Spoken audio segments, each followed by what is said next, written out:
kelompok 4, kelas 12 IPA 3 akan membawakan materi yaitu kebijakan pembangunan pada masa Orde Baru. Perkenalkan, kami dari kelompok 4 yang beranggotakan saya sendiri, M. Naufal, dan teman-teman saya yaitu Perkenalkan, nama saya Nazwa Ayu Ramadhani. Perkenalkan, nama saya Regina Charlie Cahyaningwidi. Nama saya Ega Wahana Saputra. Kebijakan pada pembangunan Orde Baru, pemerintah melaksanakan pembangunan di beberapa bidang. Maka dari itu, akan kelompok kami jelaskan secara bergantian, yaitu pada bidang pertanian yang akan dijelaskan oleh rekan saya M. Novel Cesar, dan pada bidang pendidikan akan dijelaskan oleh saya sendiri, Nazwa Ayu, dan pada bidang keluarga berencana akan dijelaskan oleh Regina Celi, serta pada bidang kesehatan masyarakat akan dijelaskan oleh rekan saya Ega Wahana.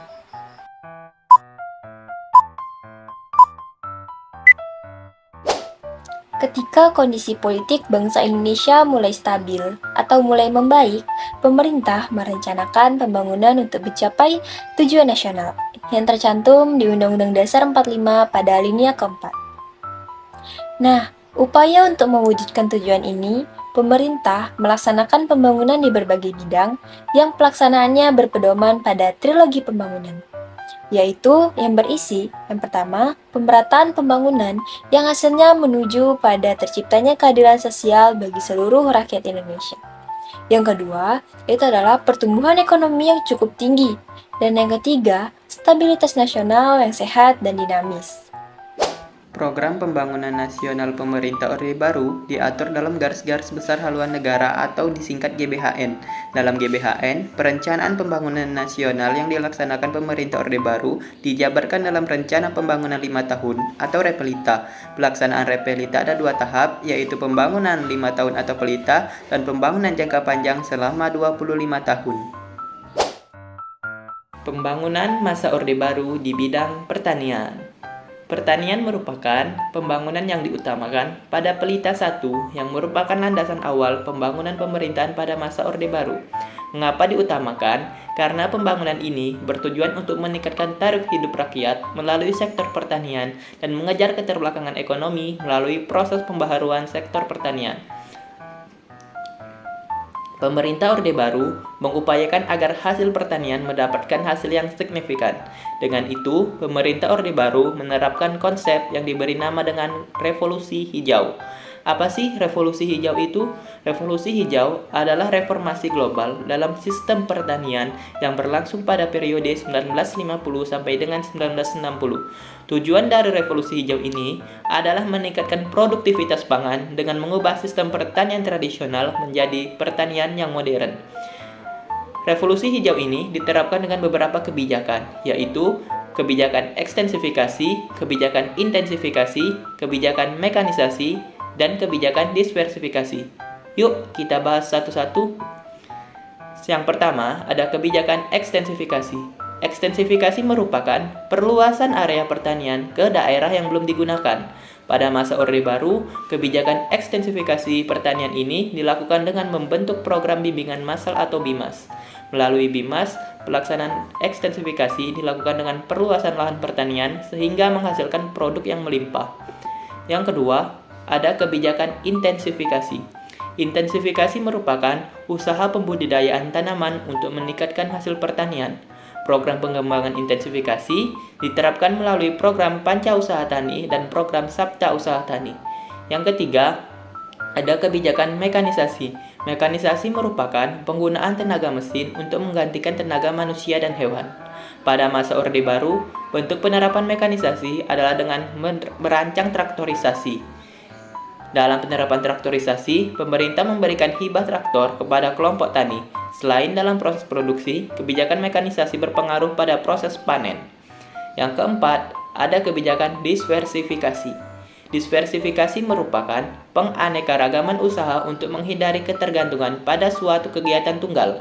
Artinya, selain menanam padi, para petani melakukan kegiatan lain seperti beternak ayam atau ikan, serta menanam tanaman lain yang memiliki nilai tambah. Nah, agar hasil pertanian mendapatkan peningkatan yang signifikan, Soeharto membangun beberapa organisasi seperti Seperti yang pertama ada Badan Usaha Unit Desa atau BUUD yang memiliki tugas memberikan motivasi produksi dan mengatasi hambatan-hambatan yang dihadapi petani. Yang kedua, ada BPTP atau Balai Pengkajian Teknologi Pertanian yang bertujuan untuk menghasilkan inovasi dalam pengembangan pertanian. Yang ketiga, ada BIMAS atau Bimbingan Massal yang memiliki tugas untuk meningkatkan produksi beras dan koperasi sebagai organisasi ekonomi masyarakat pedesaan. Yang keempat, Bulog atau Badan Urusan Logistik yang memiliki tugas untuk mengendalikan harga dan penyediaan harga pokok. Pembangunan nasional di bidang pertanian dengan menerapkan konsep revolusi hijau ini dinilai berhasil. Hal ini dibuktikan dengan tercapainya swasembada beras pada tahun 1984. Pada Pelita 1, program pemerintah difokuskan pada pemberantasan buta huruf. Dan pada Pelita 2, pemerintah melakukan pemerataan pendidikan yaitu dengan cara pembangunan SD hingga ke pelosok-pelosok negeri atau yang kita kenal dengan SD Impres. SD Impres? SD Impres itu apa? Nanti kita bahas ya, apa itu SD Impres. Nah, program-programnya selain dari SD Impres bisa kita lihat di samping, yaitu yang pertama ada sekolah dasar atau SD Impres, yang kedua adalah program wajib belajar, dan yang ketiga ada kelompok belajar.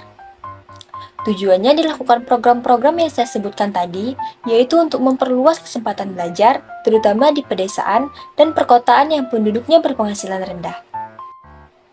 Kita masuk nih ke program yang pertama, yaitu adalah Sekolah Dasar Impres atau yang biasa disingkat dengan SD Impres. Program ini dilaksanakan atas dasar instruksi Presiden. Nah, maka dari itu namanya yaitu Sekolah Impres. Tahap pertamanya dengan melakukan pembangunan ribuan gedung SD yang dananya itu berasal dari mana? Nah, dananya berasal dari penjualan minyak bumi yang pada saat itu harganya naik sekitar 300%. Meningkatnya sekolah-sekolah pada masa itu tentu pula meningkat juga jumlah guru SD dan guru SMP. Nah, dapat kita lihat gambar di samping. Gambar di samping adalah salah satu sekolah dasar Impres atau sekolah dasar instruksi Presiden. Yang kedua, yaitu adalah program wajib belajar atau yang disingkat dengan wajar. Program ini diwajibkan untuk setiap anak usia 7 sampai 12 tahun menikmati pendidikan dasar. Program ini menghimbau para orang tua untuk anaknya bersekolah dan negara bertanggung jawab akan sarana dan prasarana. 10 tahun kemudian, program ini berhasil ditingkatkan menjadi 9 tahun. Berarti, anak Indonesia harus berpendidikan hingga tingkat SMP. Dan program ini mulai diresmikan pada tanggal 2 Mei 1994.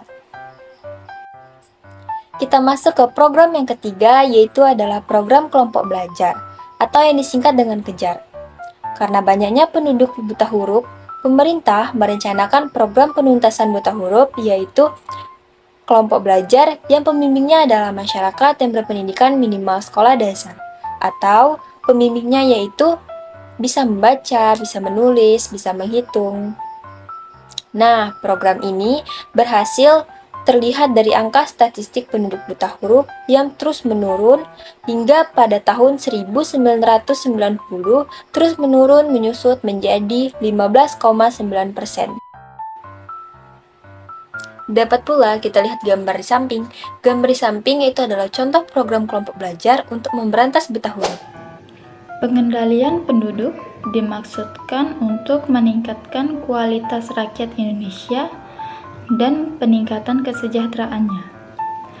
Keberhasilan ini dicapai melalui program KB yang dilaksanakan oleh Badan Koordinasi Keluarga Berencana Nasional atau yang disingkat dengan BKKBN. Pemerintah melakukan kampanye mengenai perlunya KB, baik melalui media cetak maupun media elektronik. Contohnya seperti acara hiburan, drama dan wayang orang, yaitu Ria Jenaka, dan nyanyian Mars, yaitu yang berjudul Keluarga Berencana. Adapun slogan yang muncul dalam kampanye-kampanye KB adalah 2 anak cukup, laki perempuan sama saja. Program KB di Indonesia diawali dengan ditandatanganinya Deklarasi Kependudukan PBB pada tahun 1967, sehingga secara resmi Indonesia mengakui hak-hak untuk menentukan jumlah dan jarak kelahiran sebagai hak dasar manusia, dan juga pentingnya pembatasan jumlah penduduk sebagai unsur perencanaan ekonomi dan sosial. UNICEF memuji keberhasilan Indonesia karena dinilai berhasil menekan tingkat kematian bayi dan telah melakukan upaya dalam rangka mensejahterakan kehidupan anak-anak yang ada di tanah air. Program KB di Indonesia sebagai salah satu yang paling sukses di dunia, sehingga menarik perhatian dunia untuk mengikuti kesuksesan Indonesia. Di Kesehatan Masyarakat Posyandu, perkembangan Pusat Kesehatan Masyarakat Puskesmas bermula dari konsep Bandung Plan, diperkenalkan oleh Dr. Y. Limena dan Dr. Fata pada tahun 1951. Tahun 1956 didirikanlah proyek Bekasi oleh Dr. Suyanti di Lemah Abang, yaitu model pelayanan kesehatan pedesaan dan pusat pelatihan tenaga. Kemudian didirikan health center atau yang disebut HC 8 lokasi, yaitu di Indrapura, Jawa Barat, Jateng, Jatim, Bali, Lampung, Kalimantan Selatan. Pada 12 November 1962, Presiden Soekarno menyatakan program pemberantasan malaria dan pada tanggal tersebut menjadi Hari Kesehatan Nasional HKN. Konsep Bandung Plan terus dikembangkan. Tahun 1967 diadakan seminar konsep puskesmas. Selanjutnya pada tahun 1968 konsep puskesmas ditetapkan dalam rapat kerja kesehatan nasional dengan disepakatinya bentuk puskesmas, yaitu tipe A, tipe B, dan C. Kegiatan puskesmas saat itu dikenal dengan istilah BASIK. Ada BASIK 7, BASIK 13. Pada tahun 1969, tipe puskesmas menjadi A dan B. Pada tahun 1977, Indonesia ikut menandatangani kesepakatan visi Health for All Baby the Year 2000 di Alma Ata, negara bekas Federasi Uni Soviet. Pada tahun 1979, puskesmas tidak pentipian dan dikembangkan piranti manajerial perencanaan dan penilaian puskesmas mikro planning dan stratifikasi. Selanjutnya pada tahun 1984 dikembangkan pos layanan terpadu posyandu, yaitu di pengembangan dari pos penimbangan dan kurang gizi. Perkembangan puskesmas menampakkan hasil pada era Orde Baru. Salah satunya indikator adalah semakin tingkat kesehatan. Pada sensus 1971 hanya ada satu dokter untuk melayani 20,9 ribu Sekian dan terima kasih. Itulah presentasi dari kelompok kami. Jika ada salah kata, mohon dimaafkan. Kami akhiri. Wassalamualaikum warahmatullahi wabarakatuh.